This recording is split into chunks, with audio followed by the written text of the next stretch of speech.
Good to go. Good morning, good afternoon, welcome to Send Searchlights. We're due to start in just a couple of minutes, so we'll just leave people to join us. As always, if you've joined us before, do feel free to pop in the chat where you're from. It's always nice to see where everyone is joining us from.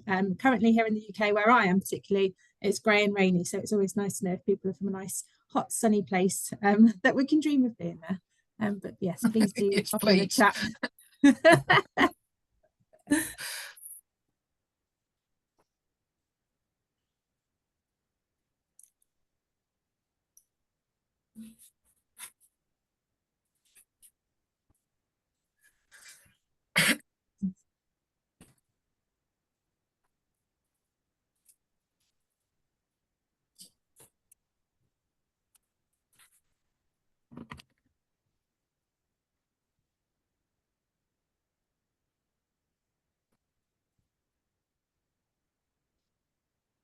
Morning, Cecilia. Windy, but sunny. Okay. Sunny up north. Send it down this way, please.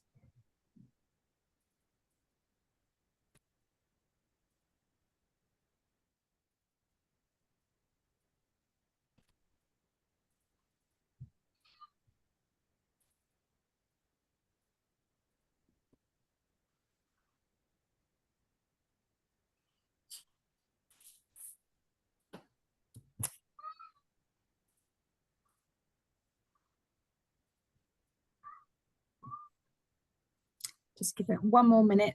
Nearly 8 o'clock. There we go. It's just clicked over to 8 o'clock. Oh, greetings from Uruguay, currently in Scotland. It's an interesting, A very different world. Yeah, absolutely. Good morning, Brilliant. Uganda. Thank Joyce you so in much. Uganda. Nice. Thank you. Sorry, Polly, go ahead. Well, we will get started. It is 8 o'clock. So welcome back to Send Searchlights. Thank you for finding the time to join us this morning or this afternoon, depending on where you are. I can't quite believe we're coming to the end of another academic year, especially here in the UK, with only a sort of few weeks to go until the big summer break here. But what a lot we've covered in that time. So we've looked at inclusive learning environments, speech and language, dyscalculia, dyslexia, EAL, neurodiversity. We've covered a breadth of different topics, and we've been really grateful to all the guests who've joined us. So if you have missed out on any of the episodes, we've had Becky Hawes, Dr. Helen Ross, Beth Morant, Pete Jarrett. We've been really lucky to have them with us, who've shared their expertise and wisdom. And today we're going to be discussing transition. We thought that was appropriate for this time of year. Obviously that can happen, that can happen at any point for students, but maybe one of the more obvious occasions are those transitions between year groups or between different key stages, something that is coming up at this time of year. Before we do get started, just the usual reminders for housekeeping.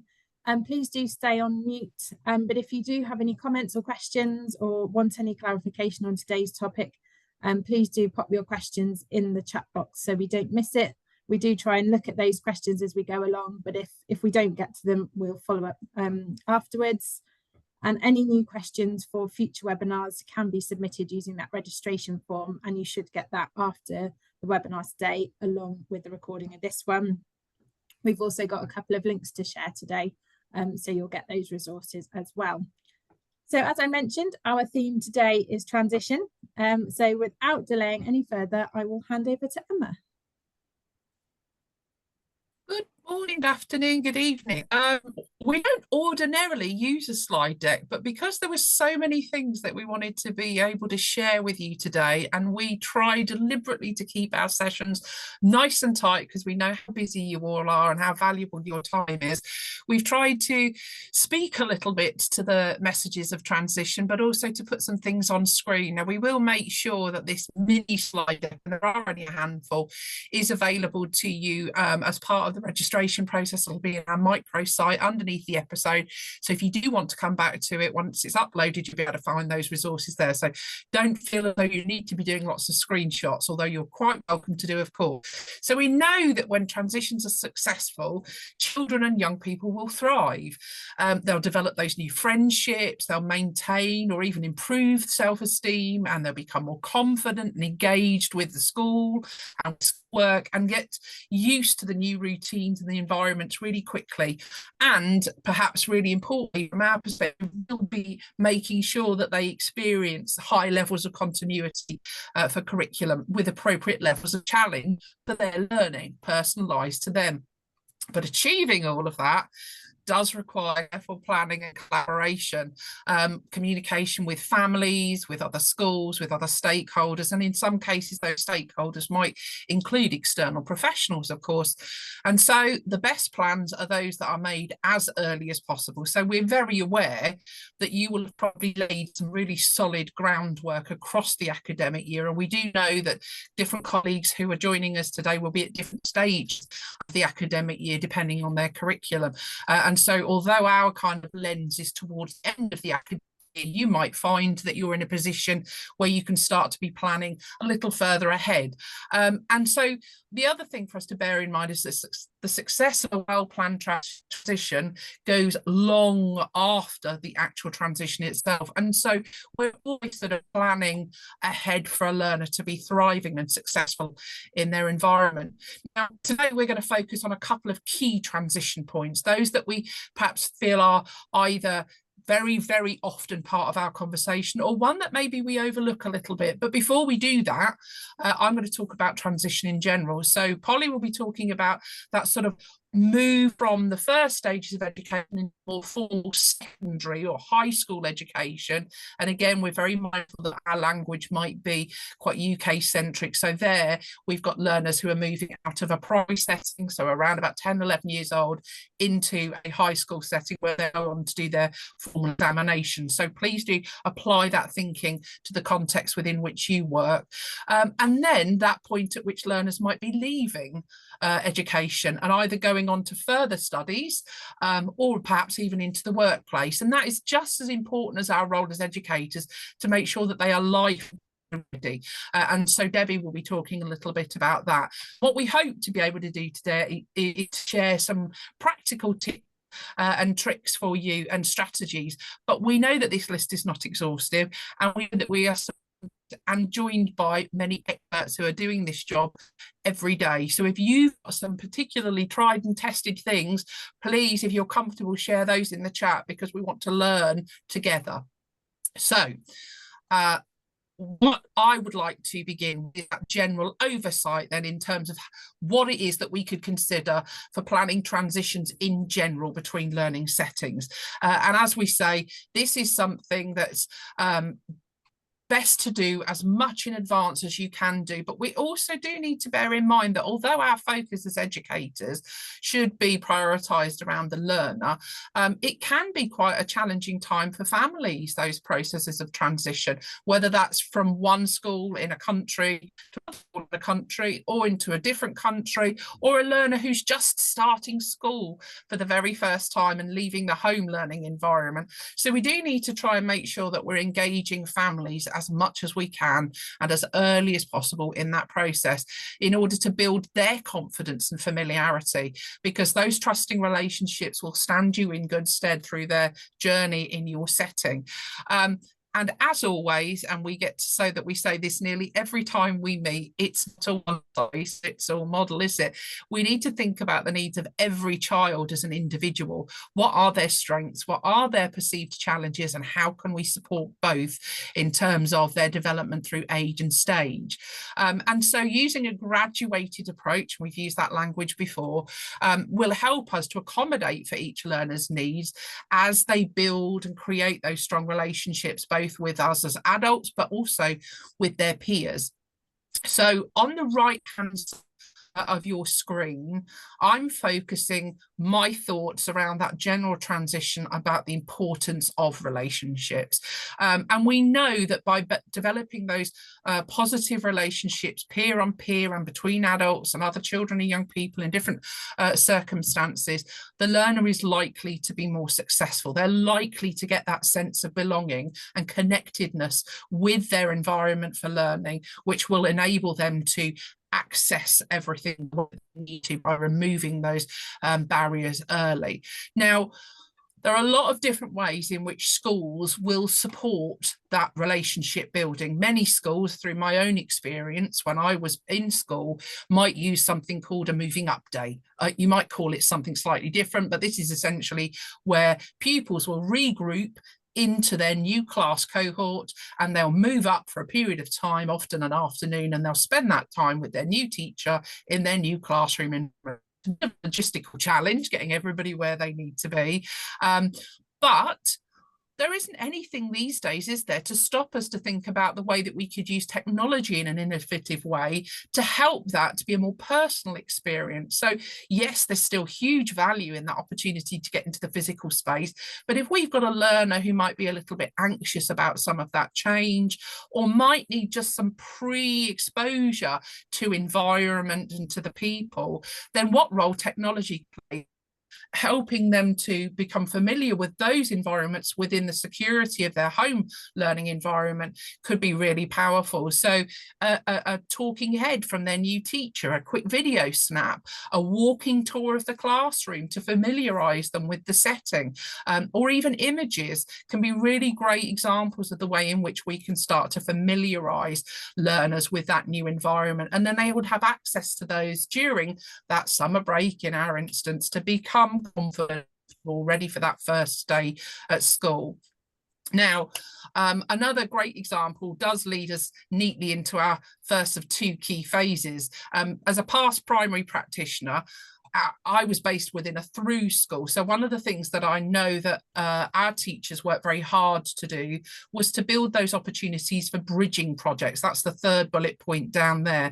And I've picked this one out because it might be that people are going, bridging projects? What does that mean? We've certainly not got children building, although that wouldn't be impossible as a technology activity. But what we mean here is the type of projects that you could start with learners in, let's say, year 6 for us, so that last year of their first school, and then they could pick it up with their year 7 teachers and continue that activity once they return to school in secondary. So it gives them a really interesting, exciting theme. It's usually a really excellent springboard into that secondary curriculum, whilst framing it with the familiarity of the stuff they began in the primary learning environment.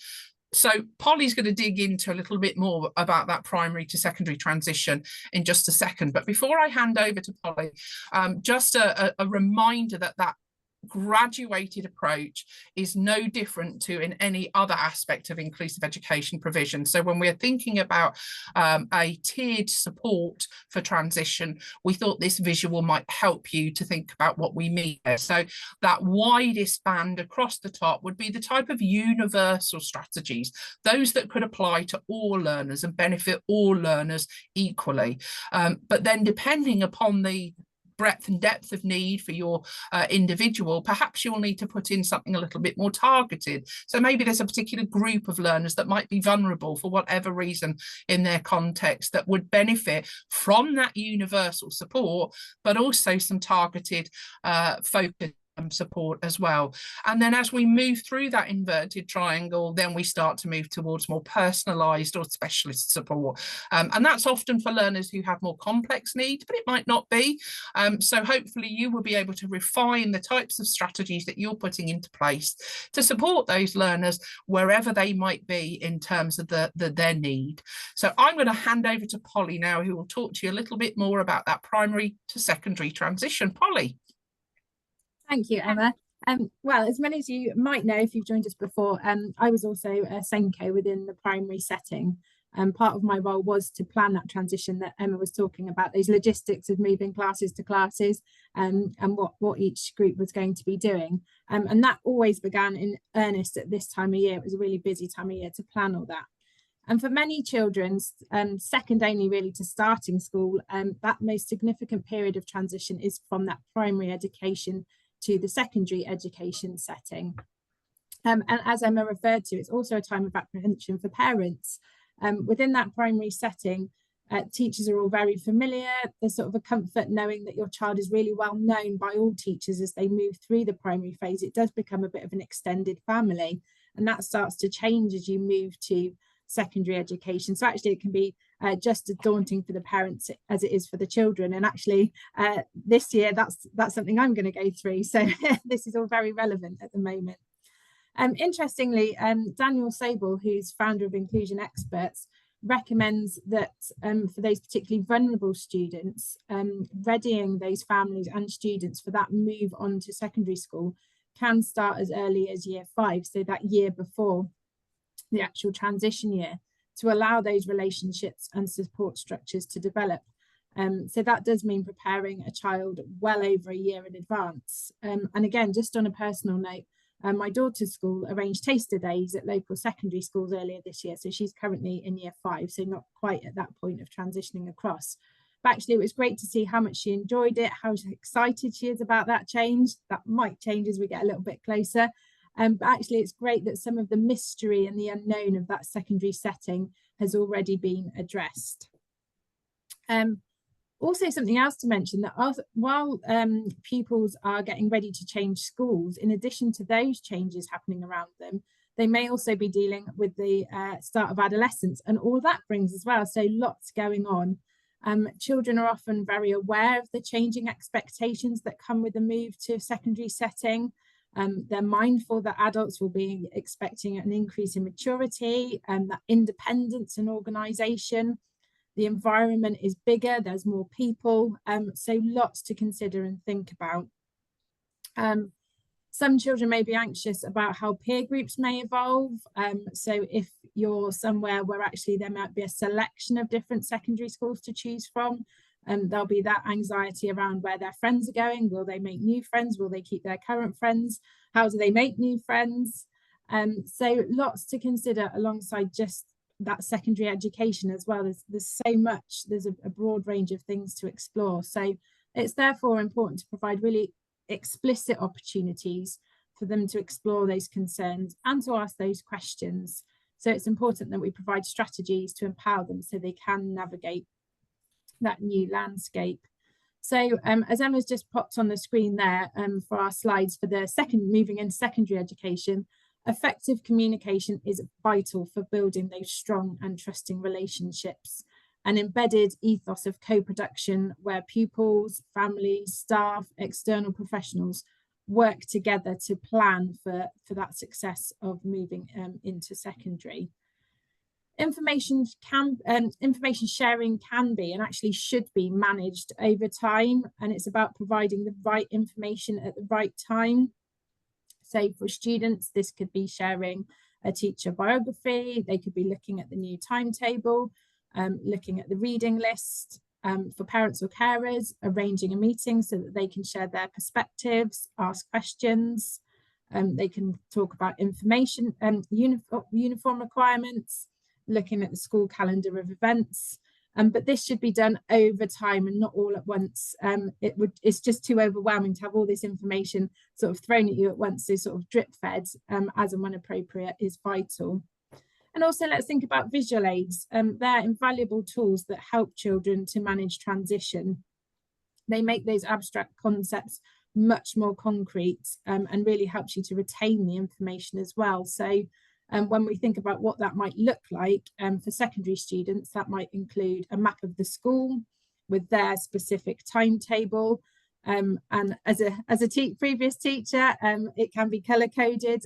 Love a bit of color coding, so it can be color coded by subject to make it a little bit easier visually.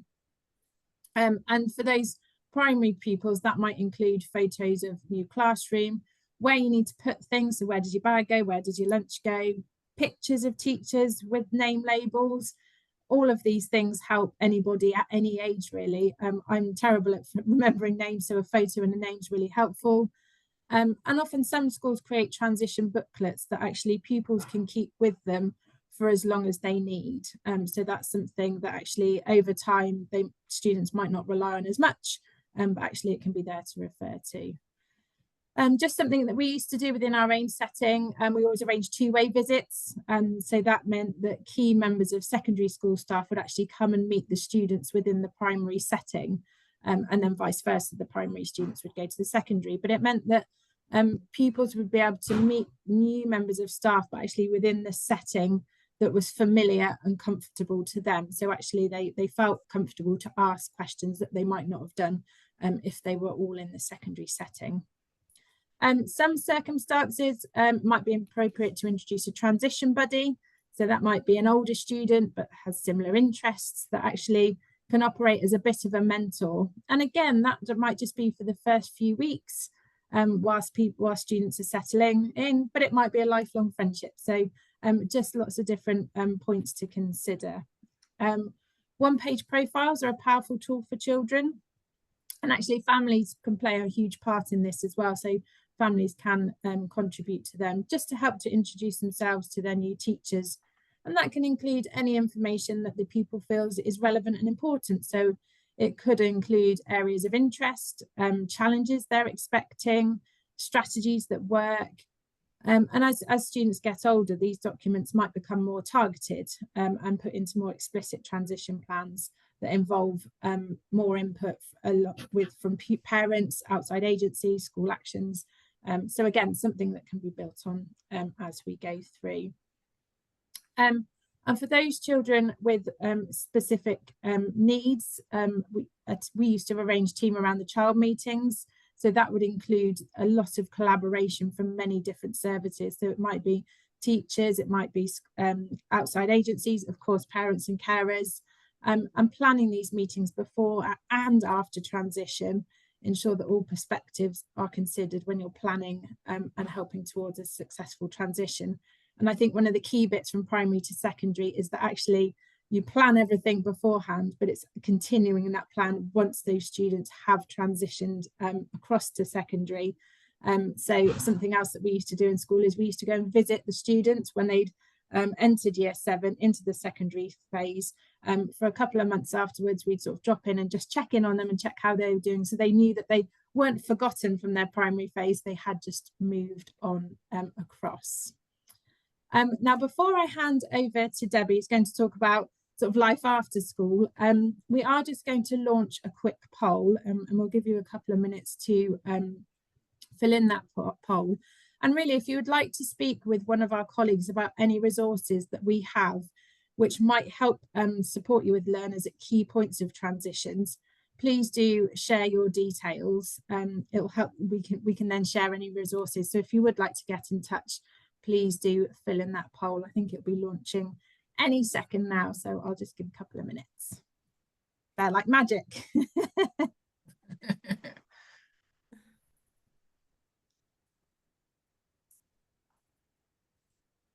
I'll just give it a few more seconds before I stop.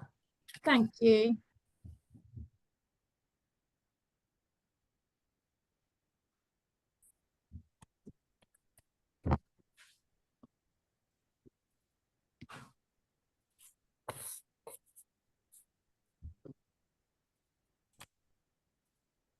Okay, whilst people are filling in the poll, I'll just finish up my little bit and just say that, as Emma mentioned, there are many different transition points. So we are now going to hand over to Debbie, and she's going to look at those further education and beyond transitions.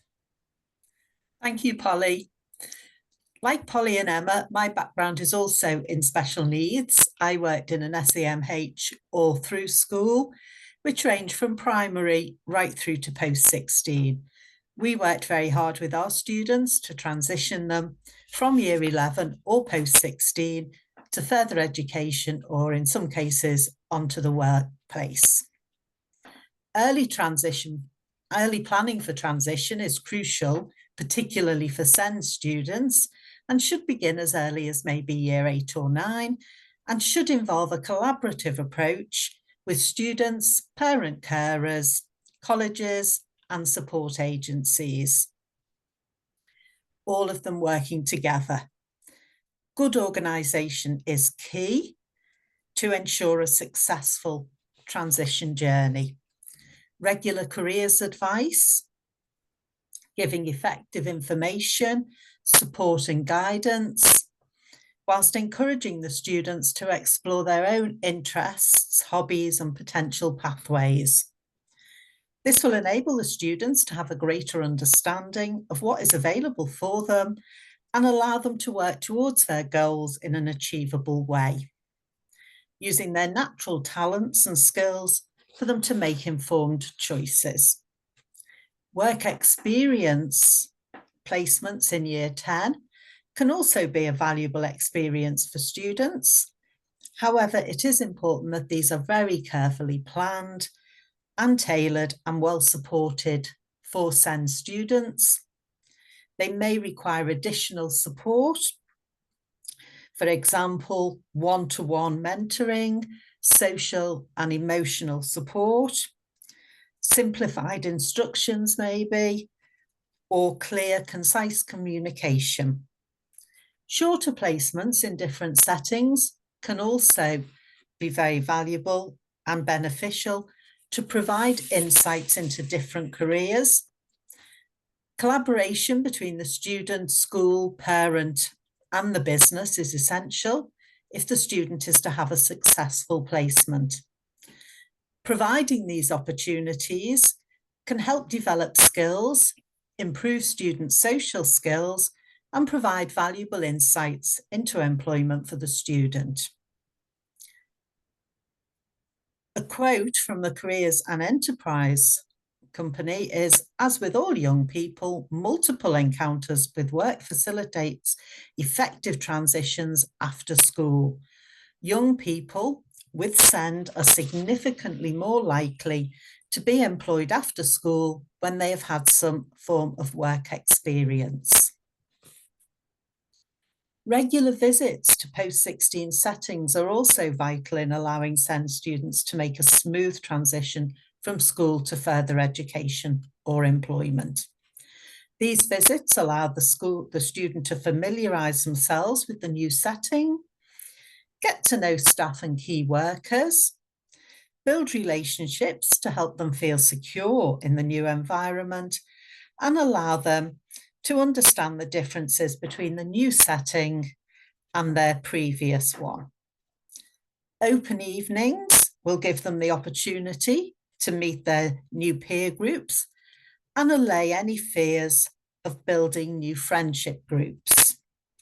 Good links with local further education colleges may allow some students to participate and experience day release courses supported by their teaching assistant from the school that they are currently attending. Arrangements can also be made for college staff to visit students to build relationships in a familiar setting where they are comfortable, so they would visit them within the school. Students with SEND need to develop essential skills, for example, good communication, problem solving, social skills, organisational skills, and they may also need support with independence and decision making. This will all prepare them for life beyond school. Students should be encouraged to take ownership of their education and their future plans to promote self-confidence and independence.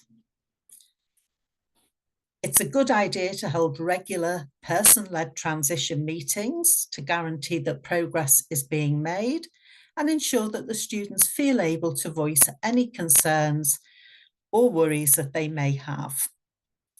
The support should be available throughout the transition and continue into the young person's journey into further education or employment. At the recent SEND conference that I attended, Sharon Legg, who is head of SEND at Hales Owen College, shared the following strategies to establish supportive transition practices between school and further education and bridge the gap between education and employment. All SEND students are encouraged to do 1 week of supported work experience in Year 10 to experience the working environment and also help them to work on their social skills. All students are encouraged to attend regular open events laid on by the college. The college also hosts advice and guidance sessions to ensure that all of the students' needs are met. The college makes visits to secondary schools to meet with SEND students in their own familiar environment. The college also provides taster courses for students prior to joining the college so they can experience different courses that are available. And the college hosts day visits during term time to enable applicants to experience a normal day within the setting and get to know the settings and find out where all the different classrooms are, the dining room, and get to know the setting as well. I will now pass you back to Emma, who's going to take you through the illuminations today. Thank you, Debbie. It's been a jam-packed session. It's a little longer than we would normally run for, so we're very grateful for anybody who's managed to stay with us. The recording will be shared with you after the fact, but just in terms of finishing up with our illuminations before Debbie tells you a little bit about what to come back for in September, we wanted to make sure that we gave you access to some resources that could be interesting reading as an extension of today's conversation. So I'm just going to pop in chat 3 different links, and to give you a little bit of context for these, we're going to be sharing a recent podcast, and I hope all of those links will work in the way that I've put them in there. Oh no, the podcast hasn't worked. Polly, would you try that again for me, please? There's a recent podcast and then the blog. Polly's on it anyway. And these are all themed around transition. So the podcast is a colleague of ours who is speaking to 2 colleagues who are based in multi-academy trusts. Those are school groups in the UK, finding out about how they tackle transition when they're focused on literacy. And that makes for a really interesting listen. So we would definitely encourage you to have a look there. Anybody who's wondering about the kind of role that some assessments might play in supporting that baselining or benchmarking for learners, they go certainly into a secondary environment, then the transition conversation microsite could be of interest to you. Lots of different practical strategies there as an extension of the conversation that we've had today. And the last is a blog that I did write, and I will be totally transparent, as we were coming out of the pandemic. So it does have a little bit of kind of post-pandemic flavour to it, but it doesn't stop it being any less relevant in the main now for supporting learners who might be experiencing some barriers. So your SEND learners. So do take a moment to have a look at that as well if you think it might be useful to you. But for now, I'm going to say thank you so much for joining us for all our sessions this academic year. And we really do look forward to coming back to you in September. And I'm going to leave Debbie to tell you all about that. Debbie, over to you. Thank you, Emma. And as always, thank you very much to everyone who joined our session today. And it was lovely to see so many people joining from so many different parts of the world. We will be taking a break from SEND Searchlights for the summer, but we are very much looking forward to returning on September the 16th, when we will be looking at well-being and attendance. Please keep your questions coming in readiness for our return in the next academic year, when we hope to invite some of you to actively contribute to the session by sharing your questions and thoughts live. So do continue to check that box if you would like to be, if you would be open to getting more involved. Finally, one last request before we finish. If you could spare us a few minutes just to offer your feedback by using the QR code that is shown on screen at the moment, we would really appreciate it. Thank you once again. We leave you to enjoy a restful summer break and look forward to seeing you all again on September the 16th. Thank you.